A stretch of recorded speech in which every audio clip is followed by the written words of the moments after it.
Feels to be free. It's the topic of the hour, topic of the month, topic of the year. Well, since January 6th, really. So today I want to talk about conjuring, healing, and embodying Black, queer, and Black feminist joy. And I want to do that by showing images of some of the quotes that I've given you are also in the presentation, but I feel like a lot of times we hear quotes. I was in Birmingham one time and this anthropologist, female, white woman, was saying, "I'm sick and tired of being sick and tired." And I said, "Do you know who said that?" I mean, it's fine that you said it, but do you know who said it? And she didn't, right? And I think it's important that we cite Black women, that we acknowledge Black women's contributions and other women of color as well, because we are typically left out of the canon. We're in the margins, we're in the footnotes, not really in the rooms. And so that's why it's so important. And I'm so glad to see all of you here today talking about Black feminism and the importance of it and living it every day. Not just saying it, but actually living and embodying it. So now this will be interactive, okay? So this is not like I'm up here and so please, if you have things you want to say, you want to, comment, please do so.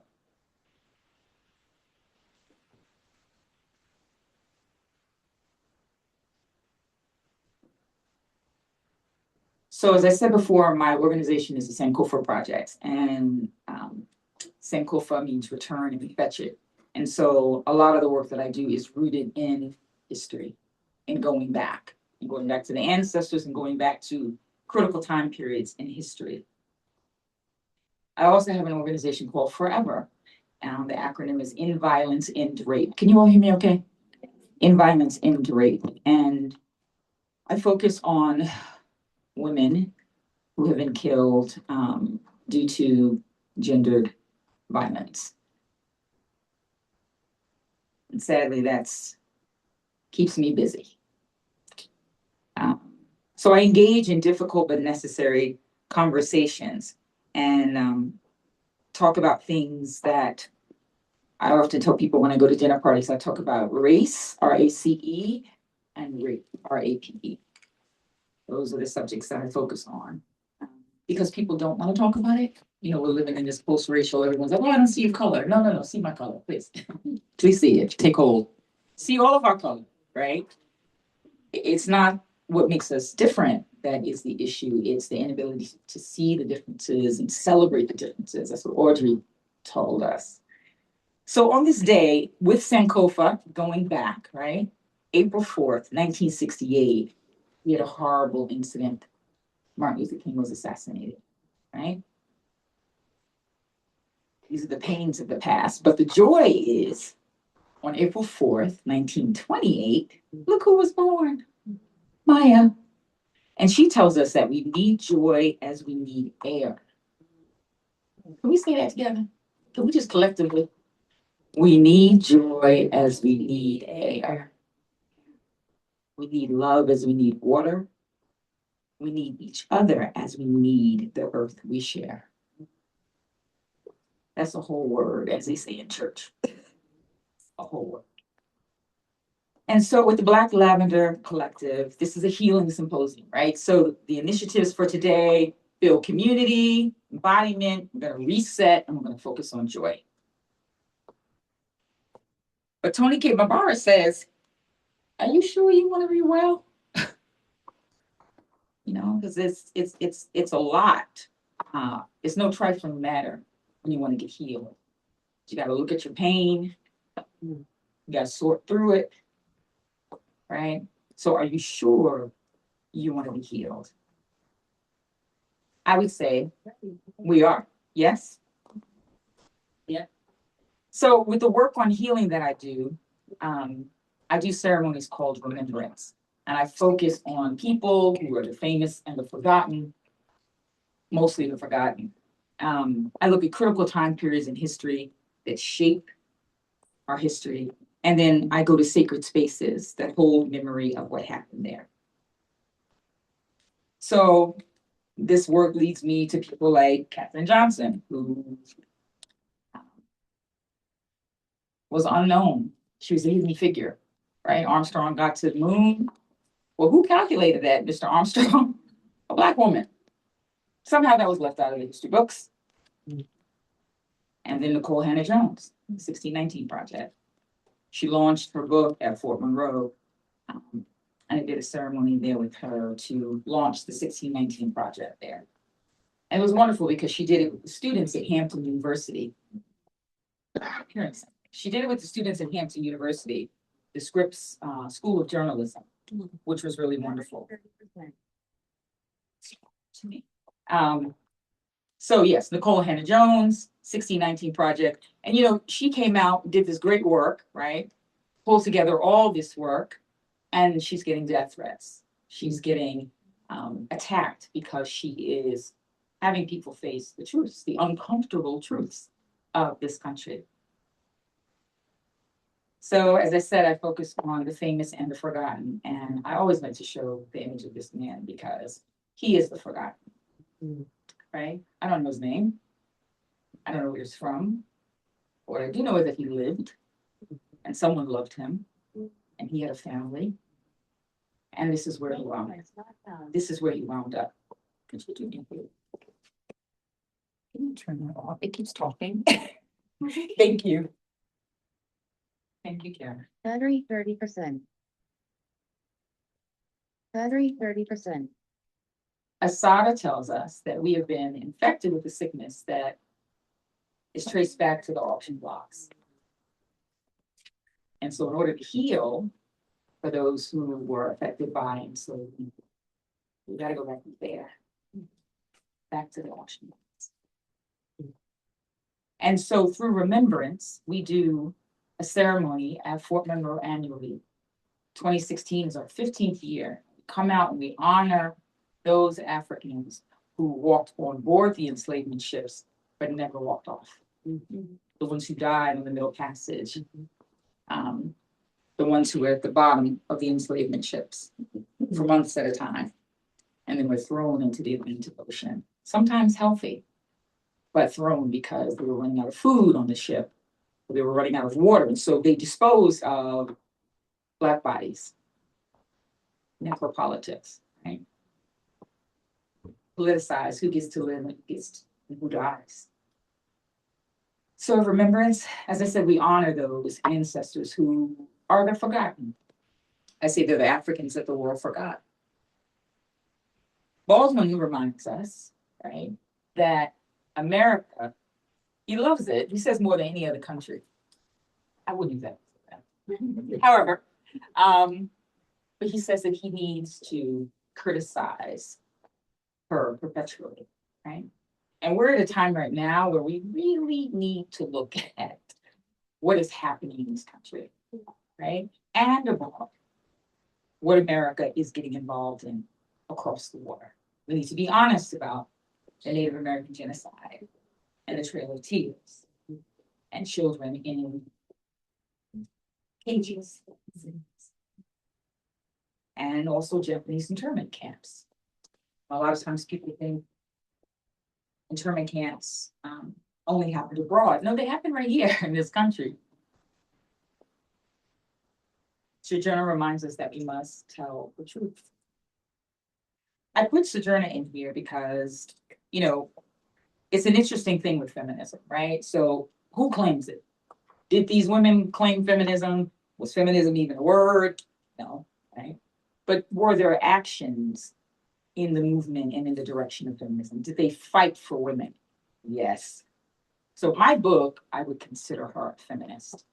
And she talks about truth. Now, this is an image from Syria, but that could be Gaza, right? It could be anywhere in the world. So the Holocaust, the Jewish Holocaust, because they also say there's an African Holocaust called Ma'afa, terrible occurrence. So with the work that I do in anthropology, most people think, we go abroad and study, and we do at times. But we also do our work right here at home. Anybody remember? Some of you probably don't remember these buildings, but the Twin Towers, the World Trade Center. And in that area, back in 1754, there was what's that? Negroes, buried upon Wall Street. It's believed that there are 10 to 20,000 Africans buried underneath Wall Street, underneath the World Trade Center, underneath that whole area.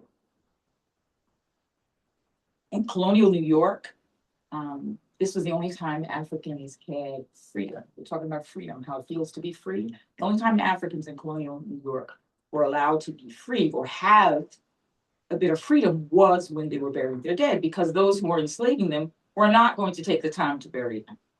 So Africans were charged with burying their loved ones. And they did so with care. We used to give tours at the African burial ground. We had school groups that would come from third grade to, 90 years old, church groups. We had people who were incarcerated that would come and do programs and send us letters talking about the fact that they were so happy to learn about their history and culture, things that they had not ever learned, and made them feel proud of the accomplishments that their ancestors had made. I show this slide because when people think about slavery in New York, they typically say what? Slavery was what? Not here. Yeah, it wasn't as harsh, right? It was more benign in the North. Well, this woman has a musket ball in her ribs. She's shot. She has a Lefort fracture to her face, which was crushed. And we don't know if there was evidence of rape, right? We have no idea. But it speaks to the brutality of slavery. This slide also speaks to the love and care. Can you see the arm is in a crook? Can you see that? This shaded area is an infant. And the reason why I show this slide is because I want you to think about the fact this was an enslaved population. They took the time to bury their dead, and then they buried their dead with such care, right? That they would cradle the arm around the infant.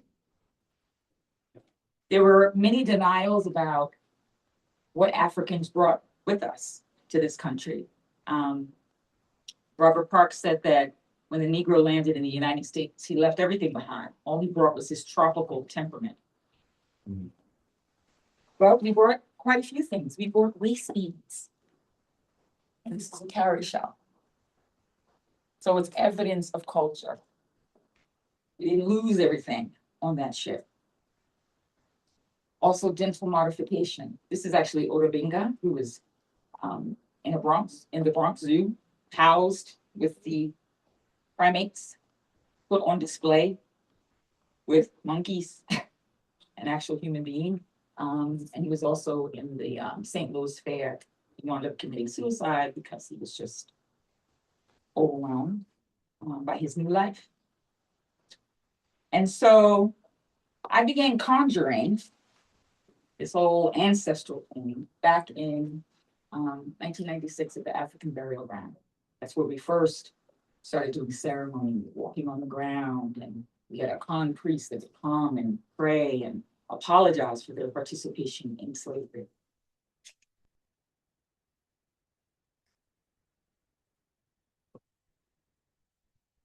And one of the things that I will say is that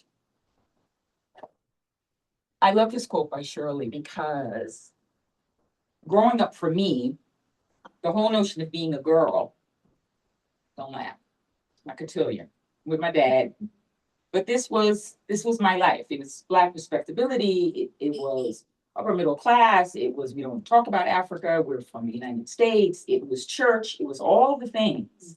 But I didn't know that the stereotyping of girls began when the doctor said it was girl. Like that's when my life would be different from someone else's life based on the fact that my sex was different. I knew of names like Sojourner Truth, heard of her, right? We all heard of her. I've heard about Rosa Parks. But what I didn't know was that Rosa Parks was not just a seamstress sitting on the bus and she was tired from her day's work.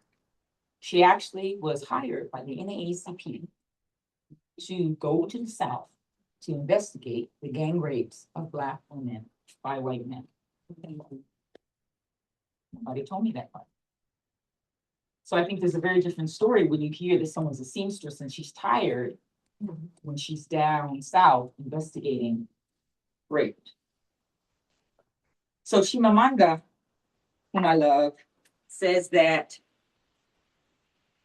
if we only hear a single story, like the one of Rosa Parks, right, we risk a critical misunderstanding about who these people were and what their contributions were. Feminist anthropology, we look at gender, race, class, and sexuality and the ways in which all of these things intersect. And I came into my Black feminism when I found this book, The Black Woman by Toni Cade Bambara. Copy I have is actually a 1970 edition of it. And I remember thinking, oh my God, she's so beautiful. She's so striking. So different from what mainstream defined as beautiful, right? She's an afro, she's natural. It was very different, a very different concept of beauty. And so I knew also that Black women were very active in the civil rights movement.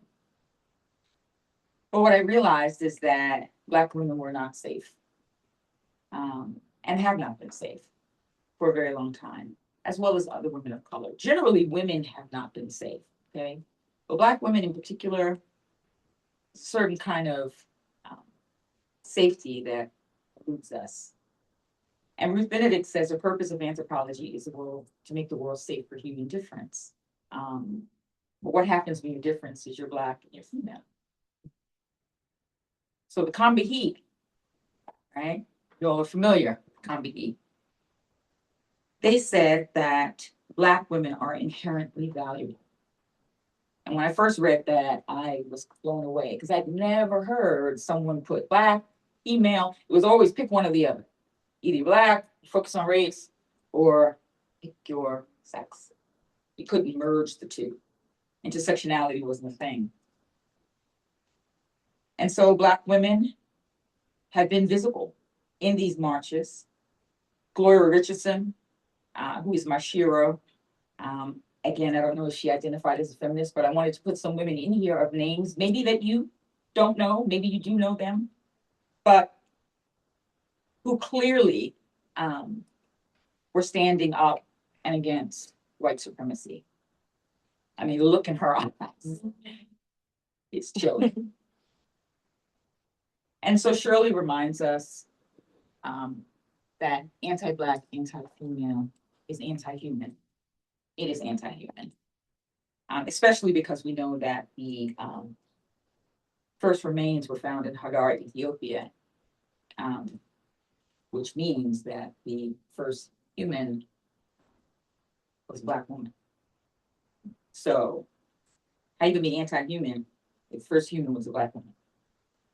Does make sense, right? I mean, does that make sense, T? No, Yes, it does.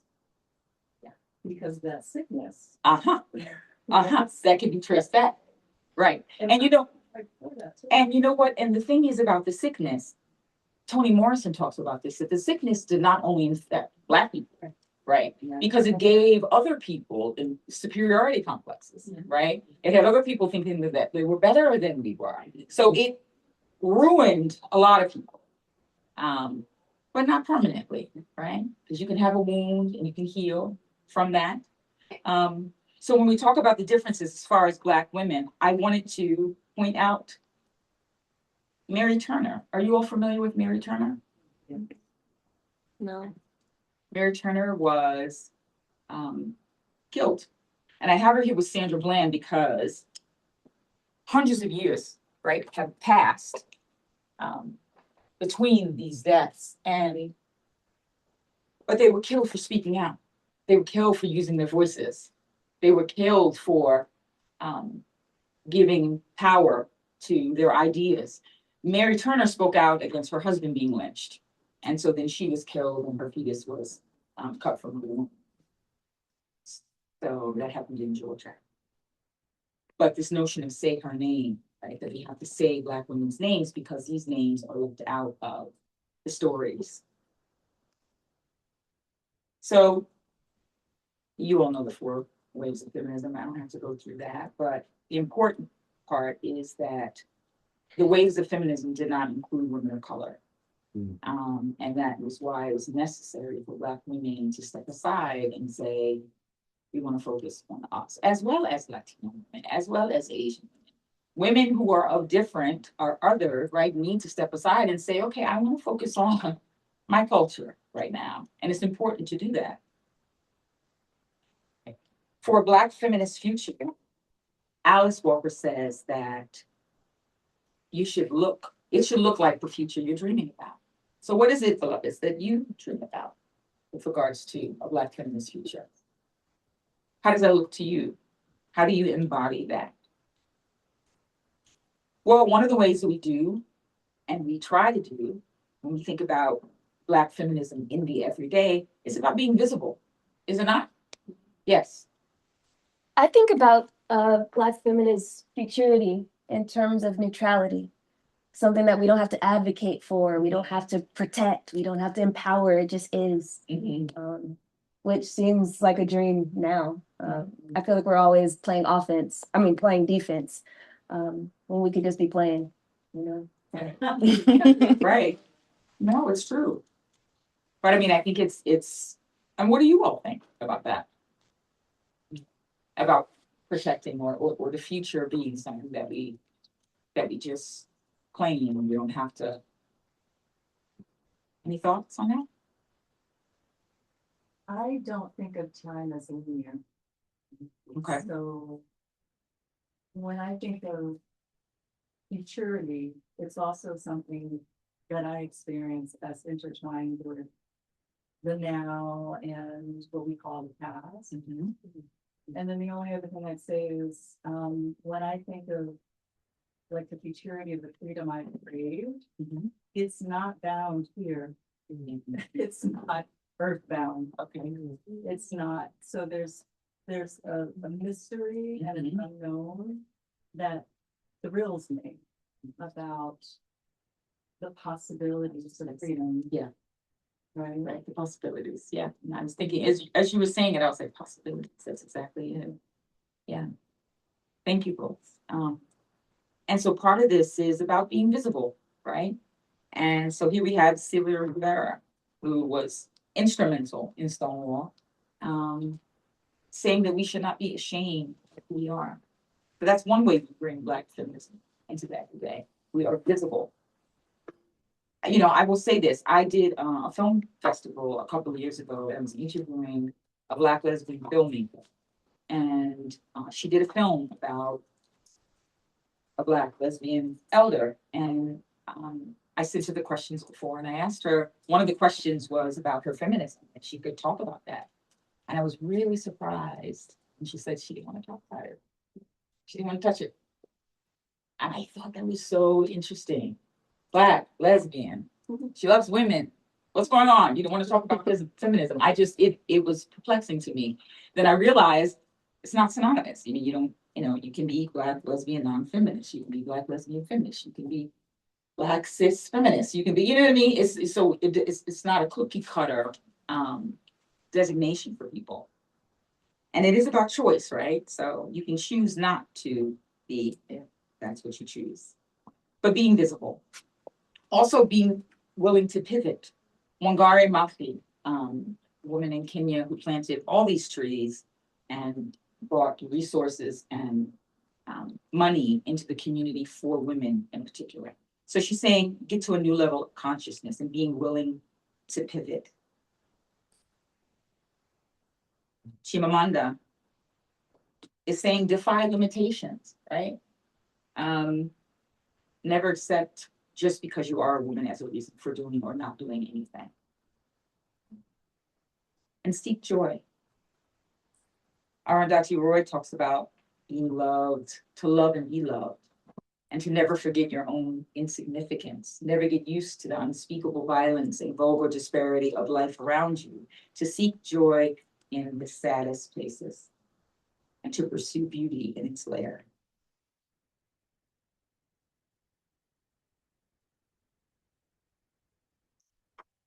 We also do Black feminism in the everyday by standing for justice, right?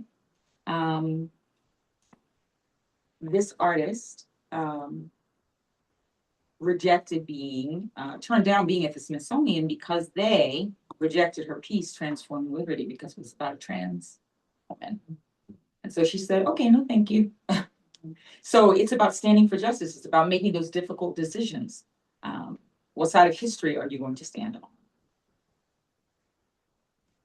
How do you claim Black feminism and Black queer joy in your lives? Just a question. It could be, you can't answer if you choose not to, that's fine. You can just think on it. But how do you claim Black feminism and Black queer joy in your life? Marcia says we have to be visible, right? Visibility is key. Stormy LeVar says that, being Black and raised in the South, there was a certain expectation for who she might have identified as a they, right? But if people didn't care, right? So this notion of community and the importance of having community and the importance of building community, that's how we move forward. And so we find our community. We're not alone. We sustain ourselves. We build community in places with people who look like us and some who don't. Right here at UMass, you have the Black Feminist Archives, right? Dr. Irma McLaurin. So what do we do? How do we make Black feminism visible in the everyday? We archive. We keep the records. We keep the papers. We keep the notes. We keep all of that. We treasure those items of our past. We own our identity. Angela Davis tells us. We have to own who we are as Black women, as women of color, as white women. You have to own who you are in the world and your relationship to Black feminism. Women are half the society. You can't have a revolution without women. You cannot have democracy without women. You cannot have equality without women. You can't have anything without women. Sawadi was a physician in Egypt and a very bold and proud feminist. If you are unfamiliar with her, please YouTube some of her interviews. What's saying her name? Nawal, Nawal. And it's let's spell it Saadawi,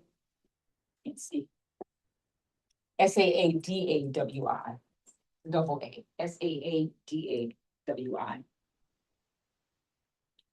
And then lead. Lead and lead and lead. We also have to hold on to optimism in these times.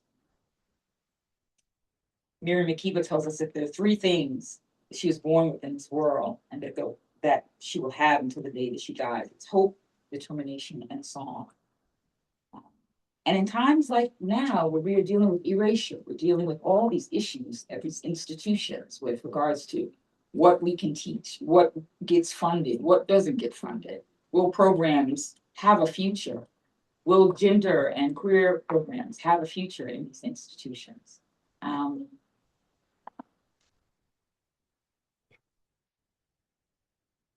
And one of the things that we can do, especially, I have to say, as women, is to reject ageism. If there's nothing, one of the things that I try to do in my feminism is to reject ageism. Betty Reed Soskin was 101, I believe, 101 when she died. She joined to be a ranger. Do you know how old she was when she joined? Take a guess. 85. She got a job at 85. Right? So age didn't mean anything to her. And she worked up until she was nearly 100. Age is a number. And we need to educate and empower ourselves. Again, this is Wangari Maathai. And I just encourage you all, I know for some of you students that you are looking at the administration in the White House, and there's some fears around certain things with regards to jobs and all sorts of things. But just, I can encourage you to do anything, it is to follow your passion, seriously. Because you can get a job doing anything. But if you do something that you love, and I know people say, oh, it's an adage, if you do what you love, it will feel like work. It truly will not feel like it. If you follow your heart's desire. So how do you claim the Black feminism? Anybody want to share?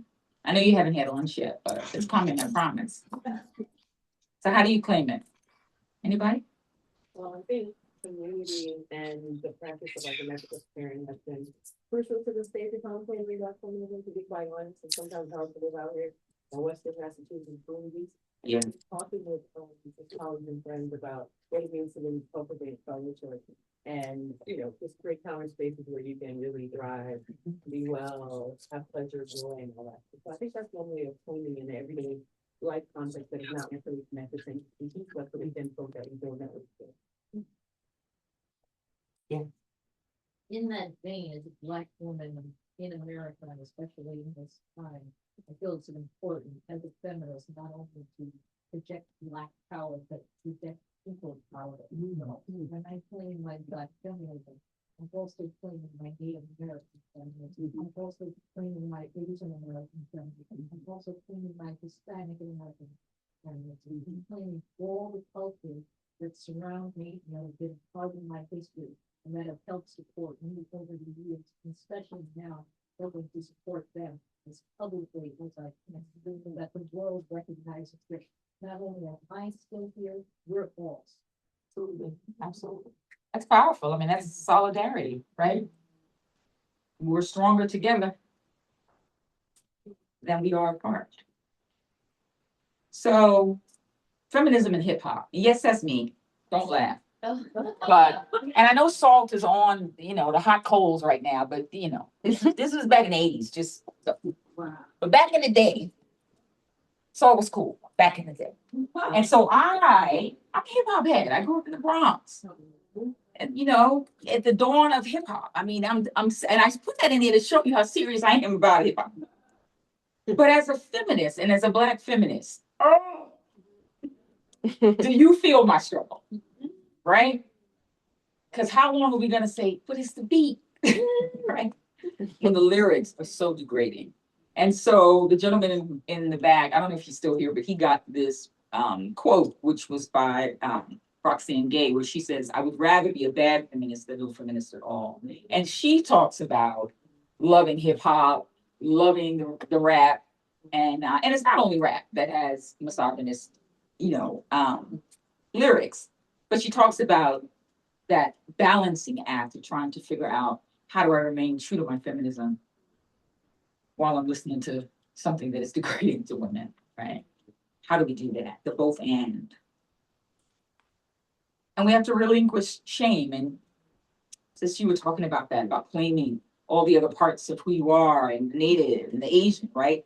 She's saying that, you know, she will not be ashamed, Mary Church Terrell, of her African descent. She's going to claim it and own it and see the power in it. And in speaking about power, we want to own the power of the brilliance at this school. You know, how many of you have taken a class? Whoop, whoop. With Dr. Covington Ward. Okay, I'm sure they have, but I'm just saying, you know, we have people around us that are living and doing the work of Black feminism. Mm-hmm. And so, not to have everybody come to your office hours, but are you tapping into the brilliance that's right here at your fingertips? I hope you are. And so, you know, stand out and lead also. You don't desire to fit in. Like, why? Do you want to fit in where? Like, you are a unique individual. There will never be another you on this planet ever again in life. So be as strange, beautiful, and spirited, and maybe crazy as you want to be safely, right? But be you. Be you. That's how you show your Black feminism in your everyday. You're authentically who you are. And conquer your fears. Nina Simone tells us that freedom means no fear. No fear.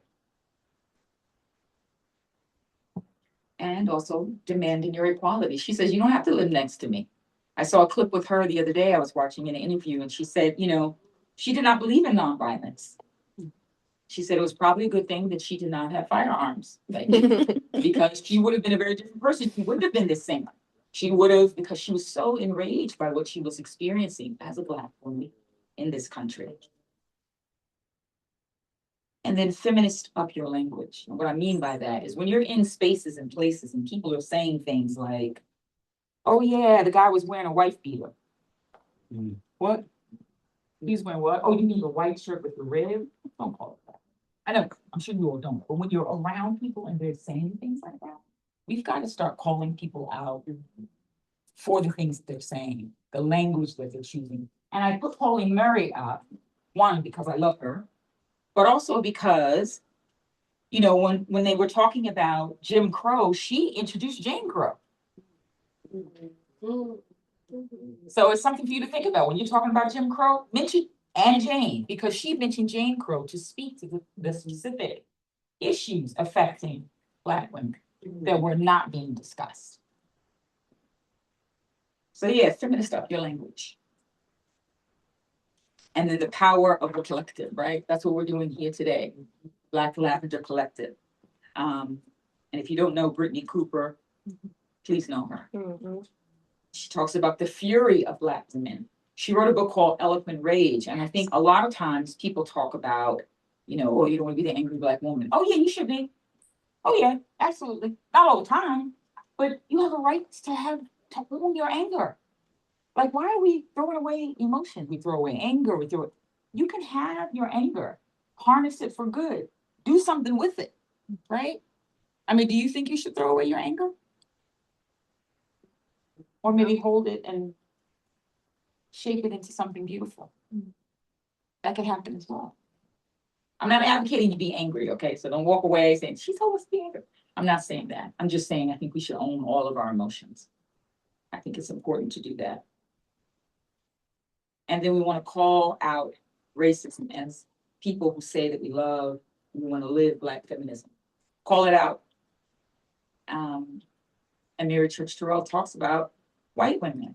And we know that 53%, voted in a particular way. And, now we're here. And so when we talk about Black feminism, and some say, well, why do Black women have the need to separate themselves? No, it's not really about separating. It's about addressing the issues that affect us. And in many cases, white women, that's not on their radar. Rebecca Traister wrote a book, white feminist, incredible. She wrote a book called Revolutionary Something of Women's Anger. I think it's called Get Mad. And she talks about the fact that 53% of white women voted the way that they did, not because they have power, but because they wanted proximity to power, meaning their husbands, their boyfriends, their fathers, their uncles, their sons' power. So they don't have power, but they want to be adjacent to it. So they will choose race over sex every time. And we saw that.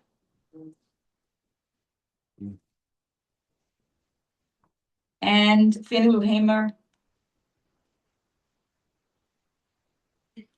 we have to never forget where we've come from. And that's the spirit of Sankofa. Know your past so you can have an informed direction and purposeful steps for your future.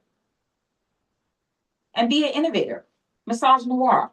Before, Moya came up with this term, we just were talking about the spoils of how this world treats us as Black women. We didn't have a word. She made up a word. Be an innovator. Why not? If you have an idea, hold it, publish it, do whatever you're going to do with it. But you know, it's important to claim, especially as women. We have to start renaming things. And then what is your duty? Nina says that an artist's duty is to reflect the times. I don't think only artists, I think everyone's duty is to reflect the time. Whatever your profession. I think it's important that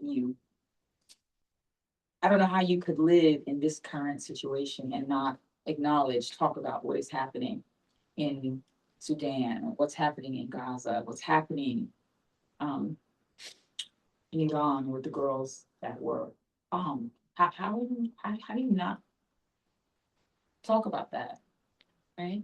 And I'm not saying that has to consume your everyday, but I think that it is important. If we are the world, right? It's not just about what's happening here, it's about what's happening over there, because it's gonna come here. If it's not here already, and it is. There's a book called talking about the occupant, I don't say his name, of the White House. To see when we speak, we, spelling, we speak, give energy and power. No. So the occupant is what I call, you know what I'm talking about. So there was a book about him, and they said that the book was something the title that it could happen here. And it's like, but it already has, I mean, we are living in a time that I think many of us never thought we would see. It's the time of our parents and our grandparents, and now we are in the midst of that now. So what is your duty, right, as an artist or a scholar to feminism? And we also have to liberate the mind and the body and society, right? What does liberation look like to you? And I know I'm asking questions because I want you to think about it. Because I don't have the answers. I don't have all the, I mean, I have my answers, right, that are particular to me in my life, but for you, like, what does liberation look like for you? I think it's important to think about these things. And Bell reminds us that feminism is a movement to end sexism, sexist exploitation, and oppression. Maria Franco, she is on. This is a woman that I was telling you about that was killed in Brazil. And it's important to call the names of these beloveds so that they're not forgotten, right? She lived, she worked, she did a lot of work around police brutality, and she was gunned down doing the work that she loved. How do we make visible Black lesbian feminists?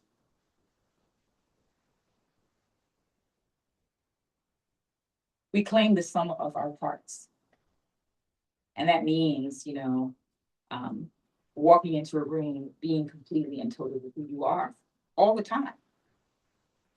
When your parents are there, when your parents are out there, being who you are authentically, and if you can, be who you are, wearing all your identities. Because what happens when you leave part of you out of the room? What if somebody said, okay, you can come in, but you gotta leave the Black part out.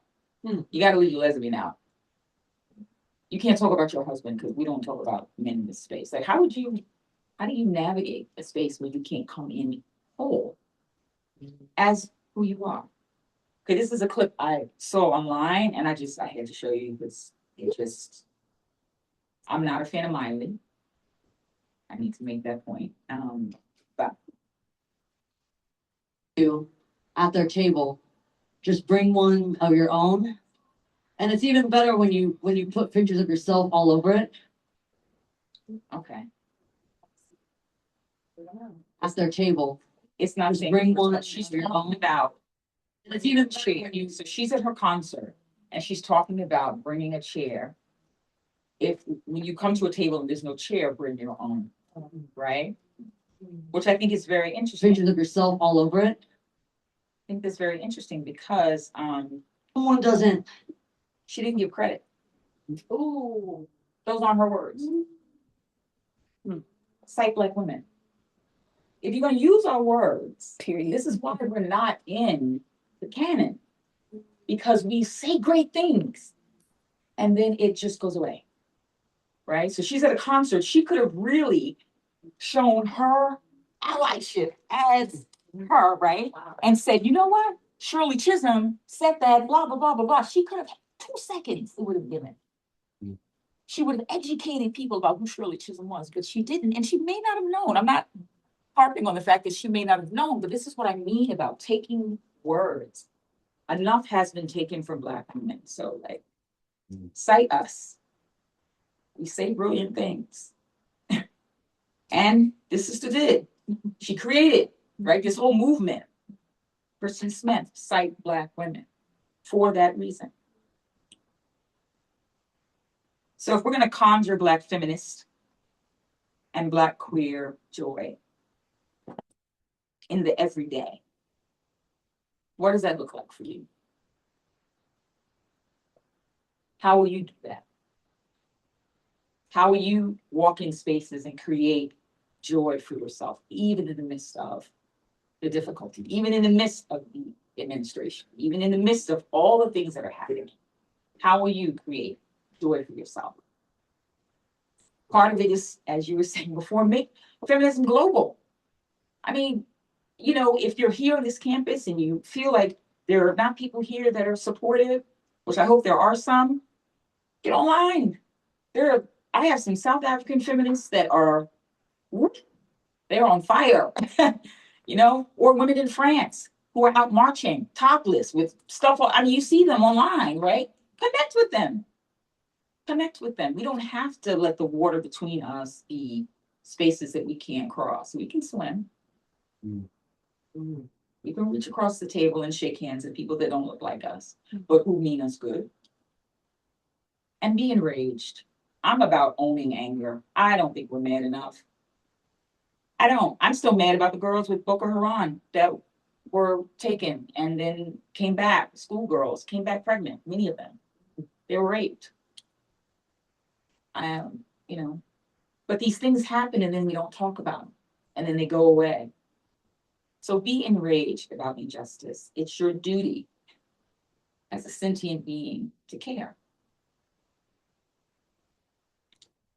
I bring this up because, again, not that I'm a fan of Boosie.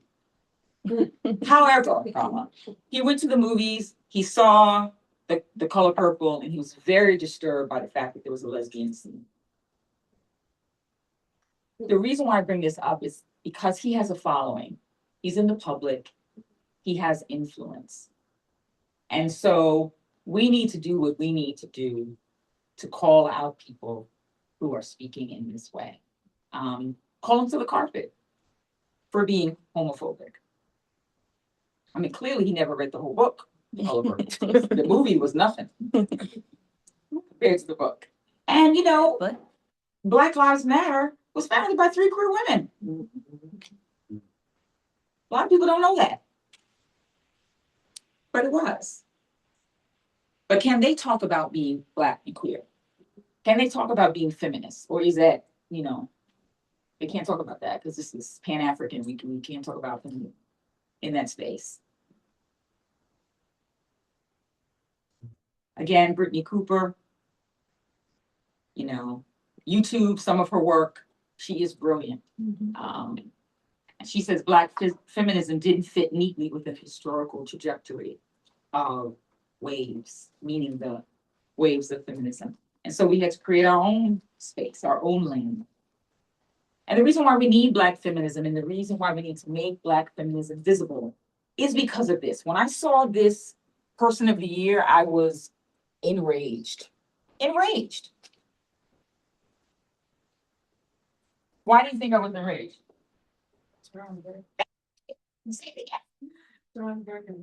Where is she? She started me too. Okay, let's go back. Let's go back time. Let's see how you are erasing Black women. Where is she? This is why we need Black feminism. Because you have these spaces, you have these magazines, you have these entities that are creating space for Taylor, right? But the woman who started the movement doesn't even get her due. So they're not citing us, they're erasing us from the cover of magazines. Not that we need to be on the cover, but I mean, she did the work, right? She should get the credit. So Tarana Burke, thank you. Yes, Me Too movement.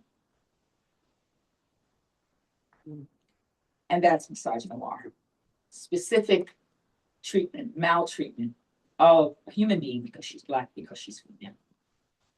And so International Women's Day, connect, as I said, with people across the water. Here's a woman in Ghana who talks about gender equity. We have allies all over the world if we reach out and connect to them. And we need to live, right?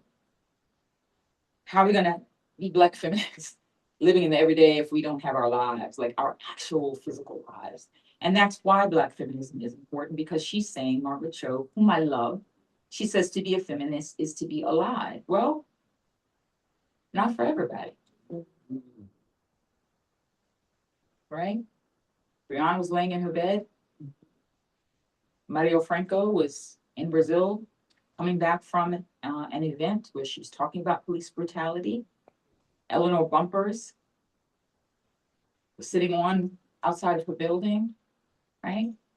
So we have spaces where Black women are not protected. So we need Black feminism to put the focus on saying their names, the names of these women that don't wind up in the news in the same way that Black men do. Here's Jackie Alexander. I wanted to put her in as well with Angela Bowman. They worked together on a conference. It's a film that I'm gonna I'll send it to you, Kara, to share with the group. They put together a conference back in the 90s in Boston that brought Black women, international women together to talk about feminism. And there has been nothing like it ever since. And one of the stipulations that they had was that in order to do the conference had to be 50% Black women and 50% white women. And so white women who wanted to come, when it got to 50%, they couldn't come. But they could buy a ticket or sponsor for a Black woman to come or a woman of color to come from another place, because they wanted to have that conversation, right? They wanted people to they didn't want economics, the fact that you weren't maybe able to pay for your ticket, to be a barrier in you coming. So here we have Gloria Steinem, right? And then Dorothy Pittman. She's no relation. I wish she was, but Dorothy Pittman. And a lot of people don't know about her and her movement and who she was. And this speaks again to the erasure. You could see Gloria Steinem's face everywhere. Dorothy Hughes was also in the movement, as you can see from these two images, right along with her, but yet her name is falling into the margins. And so, Black feminism also being an ally, it's important. You don't have to be of the alphabet to support the alphabet, right? Here you have Coretta Scott King talking about homophobia and racism and anti-Semitism and speaking about the ills of that. And so when we look at who we are from an intersectional perspective, Black, women, feminists, gay, straight, cis, trans, gender non-binary, intersex, right? We are all these things, but how can we collectively come together and work together and support Black feminism as we move forward? How can we live it in the everyday? I think we can. What do you think? Y'all be so quiet. Music. Yes. We're doing it. So just quick questions for you. So are you willing to claim Black feminism every day? That means you're somewhere at a family function and someone says something, one of your family members says something really ignorant. Your uncle, let's say, I hate to put it on my uncle, but it could be the aunt, says something just really, and you're like, really? Call them out. Make them uncomfortable. Why not? You're uncomfortable. And that doesn't mean it has to be a fight, but it means that there could be a discussion and maybe there could be learning and maybe there could be a change in the way that someone thinks about something. If we allow people to stay stuck in their viewpoints, they won't grow, we won't grow. Challenging people is good. And then owning Black, queer, and Black feminist joy. Are you willing to do that? For you or for somebody else? You know, you have a student that comes into the classroom in his regalia, he's living his best life, and someone says something that's disparaging. Are you going to say something to the other people? Like, don't do that. Like, let him live. That's what Black feminism does. Let other people live. Are you willing to use your privilege to be an active ally? I have a lot of people who say that they're my allies, but they're not doing anything. But they're my ally. Are you willing to build community? And are you willing to ground yourself in yourself and begin to heal? Let me say that again. Are you willing to ground yourself in yourself and begin to heal? And in the end, it boils down to we're people. Doesn't matter the phenotype, the complexion, the hair, the body shape. We are sentient beings. We feel for people. We need to be doing the work to make sure that we're protecting other people around us. Because we're living in a shared humanity. There's no planet B. This is it. And so I'll leave you with this. She says, and who will join this standing up? And the ones who stood without sweet company will sing and sing back into the mountains, and if necessary, even under the sea. We are the ones that we've been waiting for. Let's say that together. We are the ones that we've been waiting for. I need everybody to say that. We are the ones that we have been waiting for. With that, I say thank you. I really hope that you enjoy the rest of the conference. And I really hope you live and embody and conjure joy and love in your life. And protect Black feminism, protect Black women, protect other human beings. With that, I bid you adieu. Thank you.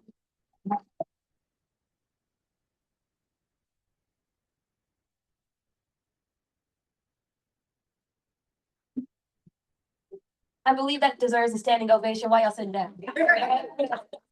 Only this happening.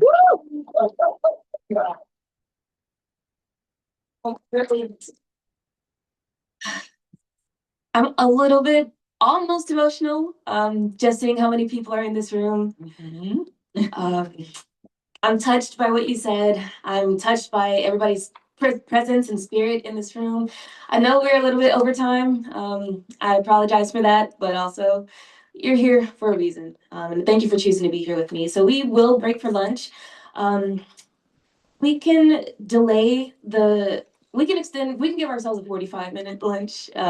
We will be starting at around 2:15, if that's okay with people. Don't rush, eat, let it process. But if we can see you back here for the second half of the conference around 2:15 for a prompt start, hopefully, that would be great. For our, sorry? Isn't it the other? Yes, it's in the Hadley room for the Black Queerness panel. For our presenters, if you could meet me at the front here, I would like to share something with you. And for anybody else, you are free to go to lunch. We have a couple of dining commons on campus. We also have something downstairs called Harvest that you can go to. Should be under $25 for meals. And yeah, thank you guys for being here. I appreciate you. Oh, next thing is Yes, yes, no. Are you based here? I was actually, you get to be.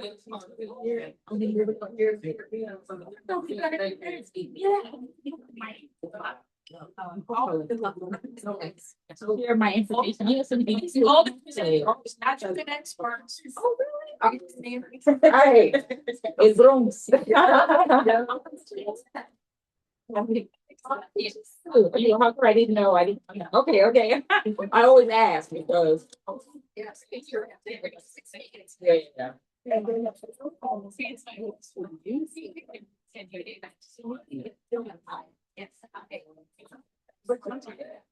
I can't, but it's like, yeah, I think it's real, like. What is the sense? Yeah.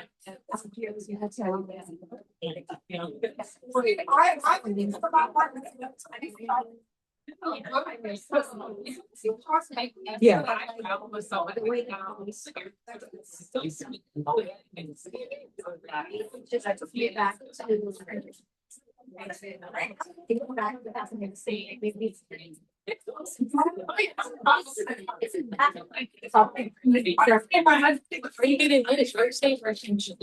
I'm gonna give the corona information because I'm going to say. No,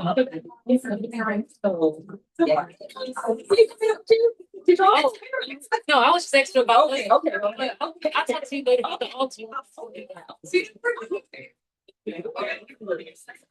Y'all gonna be here? It's.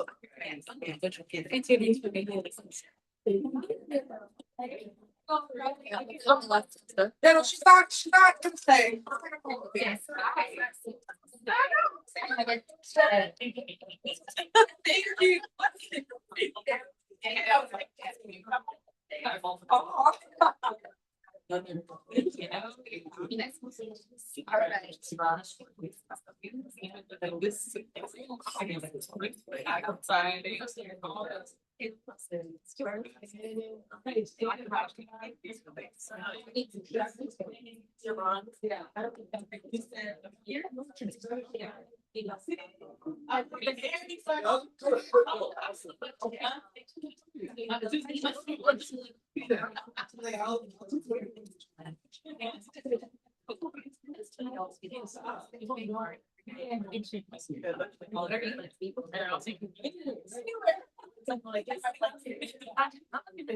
Yeah, I still like your Iman. That's right in my head.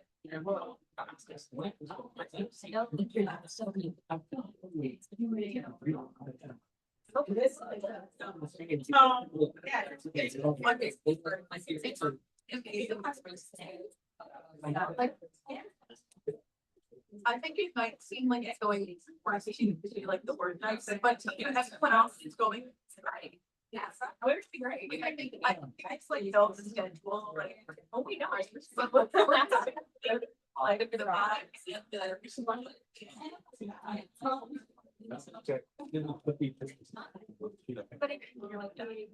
I finally got a moment to like experience that demand on themselves.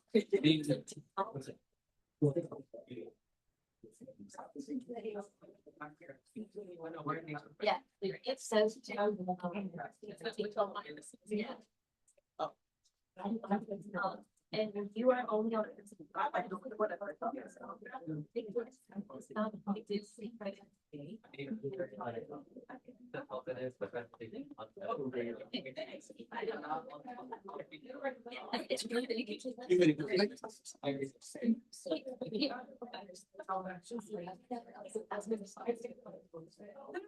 gonna be.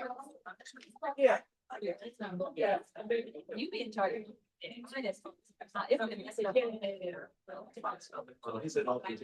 I'll be right back. All right, we are breaking for lunch. Question.